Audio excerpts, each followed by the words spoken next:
Hi friends, I am doctor Meenal और आप देख रहे हैं मीनल का चैनल। स्वागत है आपका मेरे इस चैनल पर। आज के हमारे इस वीडियो का टॉपिक रहेगा ISLM curve, crowding in and crowding out effect.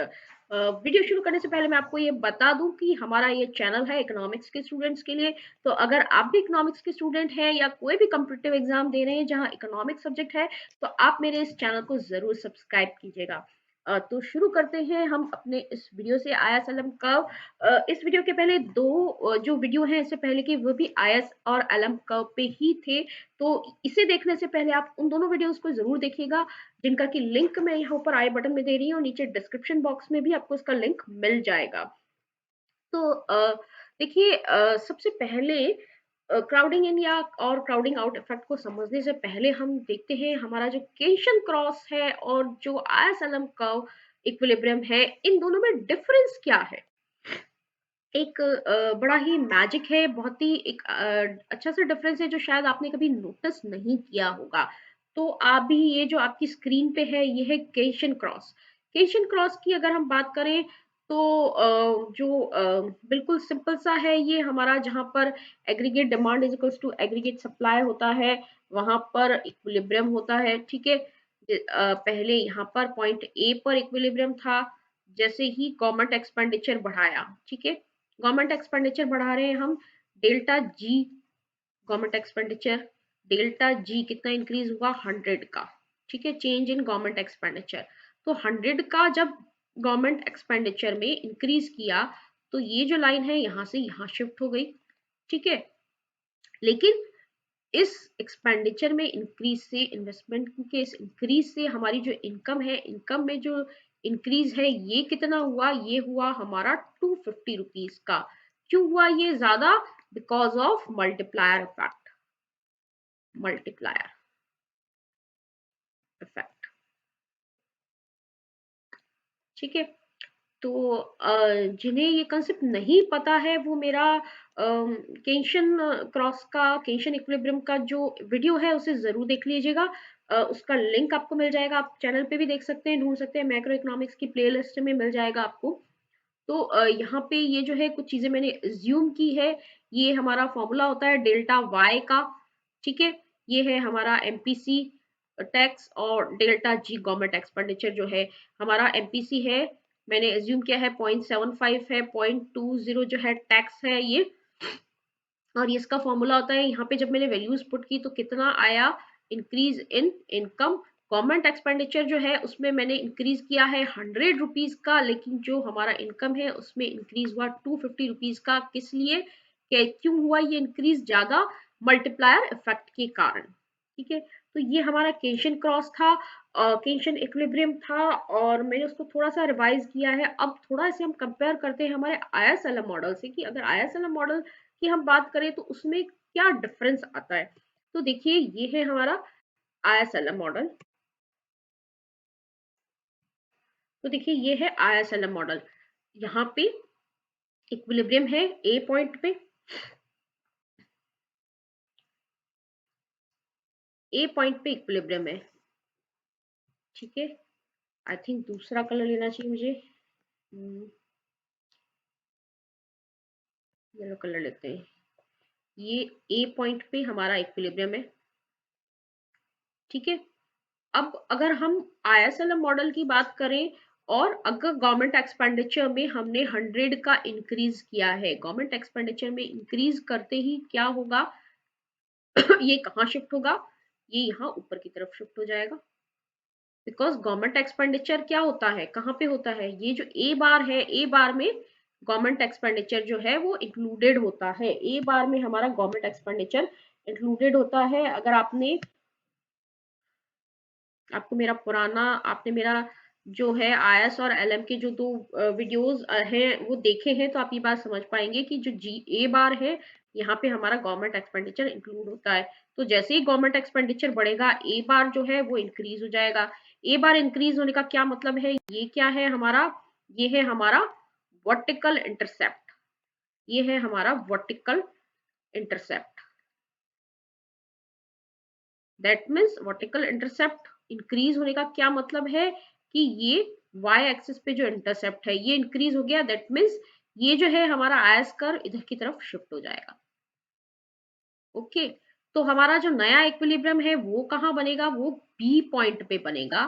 तो दैट मीन्स आईएसएलएम इक्विलिब्रियम के हिसाब से वहां पे तो जब हमने 100 का इंक्रीज किया, जब केंशन क्रॉस की बात कर रहे थे तो 250 का जो है इंक्रीज हुआ इनकम में, लेकिन आईएसएलएम मॉडल के हिसाब से यहाँ पर कितना इंक्रीज हुआ, 475 से ये गया 600 पे, यानी कि 125 का ही इंक्रीज हुआ।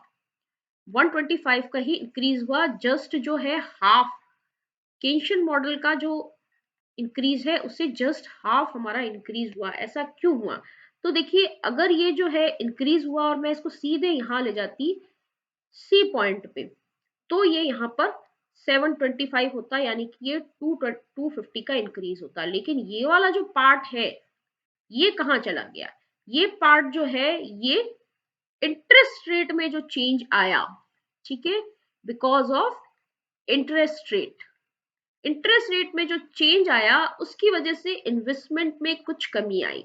इंटरेस्ट रेट के बढ़ने की वजह से इंटरेस्ट जो है इन्वेस्टमेंट में कुछ कमी आई, इसकी वजह से ये यहाँ पर नहीं आके और कहाँ पे आया, इक्विलिब्रियम 600 पे आया। ओके, तो यहाँ पे मैंने यही लिखा है कि when G rises Y rises more than the rise in G because of multiplier effect. कहाँ पे, जब टेंशन क्रॉस है, लेकिन क्या है यहाँ पे भी इंक्रीज होगा मल्टीप्लायर इफेक्ट के कारण, लेकिन क्या होगा आगे, when we evaluate the rise effect in G in ISLM model, the results are different।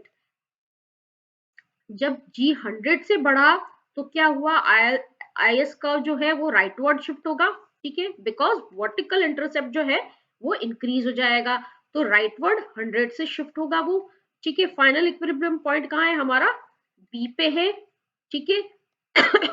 जहां पर y जो है उस इक्विलिब्रियम पॉइंट पे कितना है, 600 हो गया है, यानी कि जो चेंज है वो चेंज कितना हुआ है, 125 का, ठीक है। अगर गवर्नमेंट एक्सपेंडिचर 100 से बढ़ाया तो राइज जो है वो कितना हुआ, 125 का। तो अब ये ऐसा क्यों हुआ, ये थोड़ा सा समझने की बात है, और आपने शायद पहले कभी इसको इस तरह से कंपेयर नहीं किया होगा आईएसएलएम मॉडल और केंशन क्रॉस को। ये ऐसा क्यों है, इंटरेस्ट रेट का क्या इम्पैक्ट आता है, तो देखिए क्या होता है, जब भी गवर्नमेंट अपना एक्सपेंडिचर इंक्रीज करती है, ठीक है, गवर्नमेंट जब एक्सपेंडिचर इंक्रीज करेगी तो उससे क्या होगा, इनकम इंक्रीज होगी। एक्सपेंडिचर इंक्रीज करने का क्या मतलब है, गवर्नमेंट कहीं ना कहीं इन्वेस्टमेंट करेगी, तो मल्टीप्लायर इफेक्ट के कारण लोगों की इनकम इंक्रीज होगी, ठीक है। इनकम इंक्रीज होगी दैट मीन्स लोग जो है मनी की डिमांड इंक्रीज करेंगे, ठीक है, मनी की डिमांड बढ़ जाएगी, लेकिन सप्लाई जो है वो तो कांस्टेंट ही रहेगी। अब डिमांड ज्यादा है, सप्लाई कांस्टेंट है, तो उस केस में क्या होगा, एडिशनल कैश के लिए क्या करेंगे लोग, अपने जो बॉन्ड्स है उसको बेचना शुरू कर देंगे, ठीक है। और कैश के लिए जो बॉन्ड्स है उसको बेचना शुरू कर देंगे, और जब सारे ही हाउस होल्ड बॉन्ड्स बेचने लगेंगे तो क्या होगा, बॉन्ड्स की प्राइसेस डिक्रीज हो जाएगी।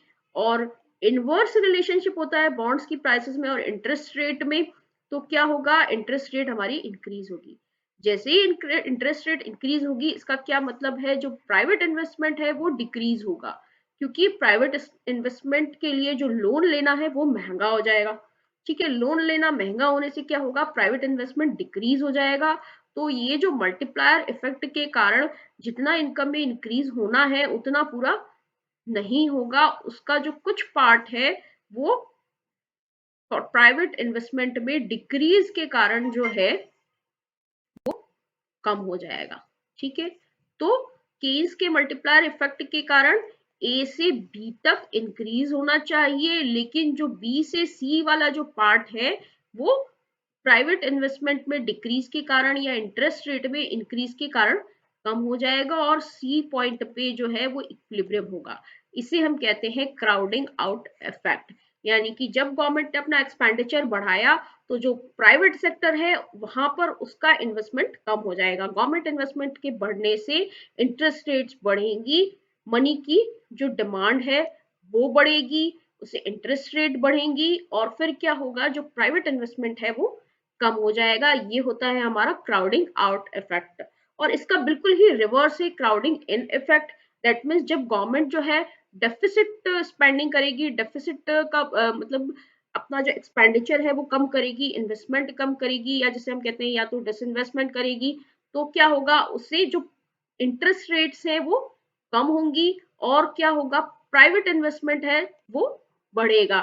ठीक है, तो प्राइवेट इन्वेस्टमेंट के बढ़ने से जो हमारा जो इन्वेस्टमेंट का जो कम होना है वो उतना नहीं होगा जितना कि केंशन इफेक्ट में होगा। इन्वेस्टमेंट या हमारा जो इनकम जितनी कम होनी चाहिए थी केंशन इफेक्ट के हिसाब से उतनी नहीं होगी, बल्कि प्राइवेट इन्वेस्टमेंट के बढ़ने से थोड़ी सी इनकम जो है वो बढ़ जाएगी।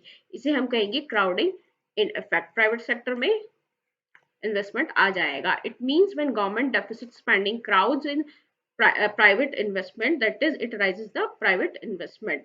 Deficit spending during the period of economic slowdown encourages private investment and economic activities. ठीक है, स्लो डाउन के वक्त प्राइवेट इन्वेस्टमेंट जो है इससे इंक्रीज हो जाता है। तो इसीलिए जो गवर्नमेंट ऑफ इंडिया जो है हमारा घाटे का बजट या डेफिसिट फाइनेंस्ड जो है डेवलपमेंट प्रोग्राम बनाती है, घाटे के बजट बनाती है। ऑब्जेक्टिव क्या होता है, वो प्राइवेट जो इन्वेस्टमेंट है उसको, प्राइवेट इन्वेस्टर्स को इनकरेज करना चाहती है। वीडियो पसंद आया होगा, अगर आप ऐसे ही और वीडियो देखना चाहते हैं तो मेरे इस चैनल को जरूर सब्सक्राइब करें। Stay tuned and keep watching. Bye.